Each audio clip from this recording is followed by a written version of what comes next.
You don't have to be in Quartzsite very long before you see or at least hear about the naked bookseller. Very strange. What's even more strange is that when we were assigned our campsite, we had no idea that the next morning when we woke up, we would see the naked guy as our next door neighbor getting on his tricycle, going to work like he does every day. Obviously this was intriguing and certainly strange, and so we were able to arrange this exclusive interview with Paul Weiner here at the bookstore. So check it out.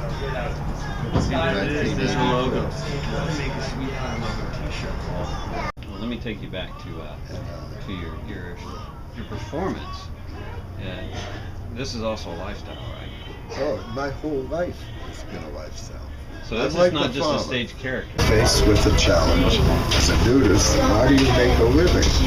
If you got to work to make a living. I tried art, modeling, it was bullshit. It's too boring. I wasn't meditating. And so I went to performance. Discovered when I walked naked out on stage, it really confused the audience because they had no context. So this naked guy has been naked for a long time. Most of the people who knew who Sweetpie was also didn't know who Paul Weiner was. Yes. Because I never used my name for 25 years. I was Pie to those who knew me, and then a variant of Sweetie Pea, Sweetie Pie, Sweet Pie, Sweet Pea.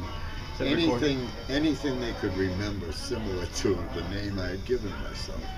And I'd given myself the name Sweetpie because I realized it was hard to get gigs when all you were was a description of your act, the naked guy who played the piano. So I gave it a name, Sweetpie, from Old Red Fox joke. And when was your first performance? Late 60s. Late 60s. And it embodied also a first concert at McGill University. Prior to playing on that outdoor concert stage, I had only played one bar in Burlington, Vermont. This is before Beer and Boogie. And because he had a piano, an old upright piano, in his long, narrow volume, I talked him into letting me play Saturday nights at his bar. And I would collect 50 cents a head at the door, and he wanted half of it, because he had to shut off his jukebox, which he owned, which had all these early 50s rock and roll in it, which paid his rent. I learned from listening to Liberace discuss his whole philosophy. As the clown of opulence, he was asked, why do you always live so opulently? Don't you ever just want to put on a pair of jeans and pass unnoticed? And he said, no. Because every year, he's not home, he's on the road. And he says, it's such a privilege to have a total stranger recognize you and come over to you and treat you as their friend. That's why Sweetpie lived in Persona. That's the lesson I learned from the Liberace. So you're originally from the East Coast, then? Yeah. Vermont? And in Vermont. Well, no, actually, I live in Massachusetts. In Massachusetts. North of Boston. I lived 12 years in Vermont. So who were your heroes? Who were your musical heroes? Who influences your music? An odd combination. As a performing musical comic, Jimmy Durante, Morgan. I don't think I'll live long enough to ever be as unique and as good as, because they were the best. But I became as good as I could possibly be as Sweetpie. I was equally unique. My music was the best music I could play, and the only music I truly loved, which was Fats Domino style rhythm and blues.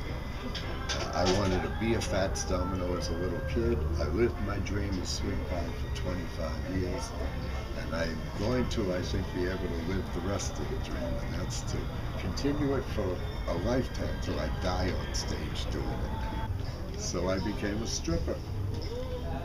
Back when I started, male dancer or male stripper meant female impersonator. There was no male stripping for women, as 8 years I was a unique burlesque novelty.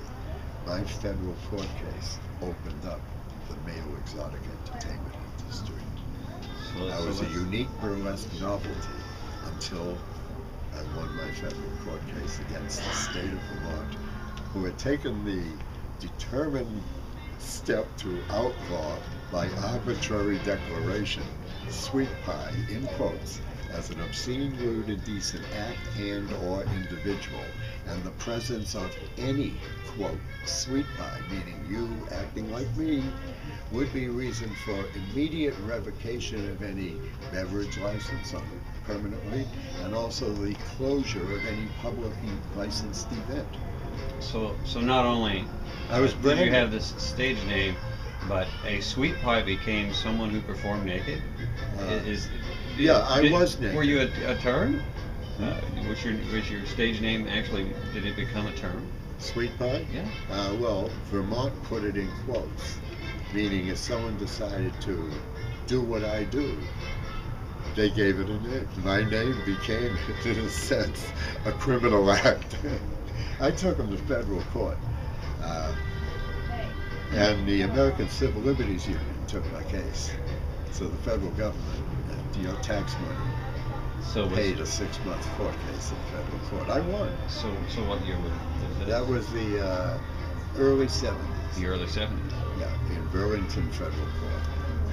And I changed the mandate and structure of every state worker authority in the country.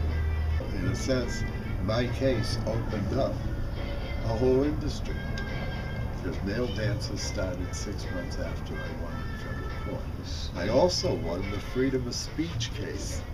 Lenny Bruce lost in federal court, and have since, and still to this day, I am the line of free speech on stage, both verbally and physically.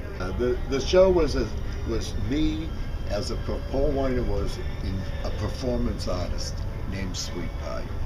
And what I did as a performance artist required an audience as part of my creative tool.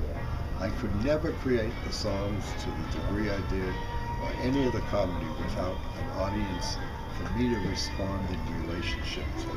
That's why I'm a performance artist. So you traveled. I lived for 25 years with no address. Aha! So Paul Weiner was a full-time RVer. Long ago. I knew I liked this guy. I traveled all over the East Coast. Every little doing town you can imagine. I didn't play the cities, although I did New York and Boston a bit. But I didn't play the city gigs. My career was the small towns. I was the best actor to ever come in that town or region, And I played rural areas. And then I played coast to coast, north and south, through every province of Canada. That took 12 years. With no fixed address, no residence, relying on my $150 a night job every night to give me enough cash flow to continue doing it. I got good enough, I began to make $1,500 a week. But I was still playing the markets where if the bartender got caught serving a minor, it's closed for a week. And I could pull up to a locked door. And my money went to tires or a trailer or something. We literally were often broke. And that's when I decided became basically a memory for about 20 years. It's the internet that brought it back to life. Because of all this internet, people are discovering this naked bookseller reminded them of someone they used to know. And the picture hanging up on the other side of that is me from 1974, still recognizable, still dressed the same. There is a Sweet Pie page, I'm told, on Facebook. I don't have a computer, so I'm not plugged into the virtual world, really. Excellent. I'm still writing songs for an acoustic piano, And I'm turning 70. I realize that the internet amplifies word of mouth to the world through accident and networking and deliberate search. The world finds out about what's going on. Sure. And it's taken only a couple of years to get better known internationally as this naked man bookseller. than the 25 years by old-fashioned human word of mouth to carry me for 25 years. But now I'm in the nostalgia age of my generation. I played to 1.5 million people. I had return engagements everywhere.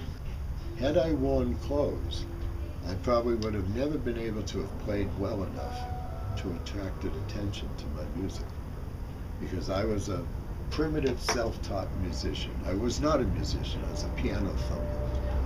I could play C, F, and G chords in the key of C, and that's the key I sang in. But over a lifetime I got good.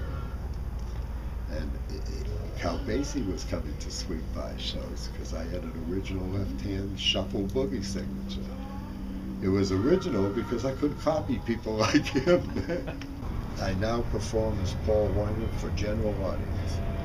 No, nothing adult whatsoever. So we flash forward a few decades and we find out that Paul's career is actually getting a second wind, so to speak, and he's starting to play engagements again.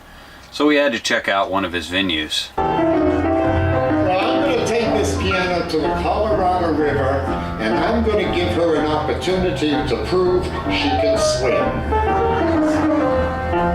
And if she bobs once to the surface, I will jump in. So nowadays, the man that has made a career out of performing naked is actually throwing a total irony into his show.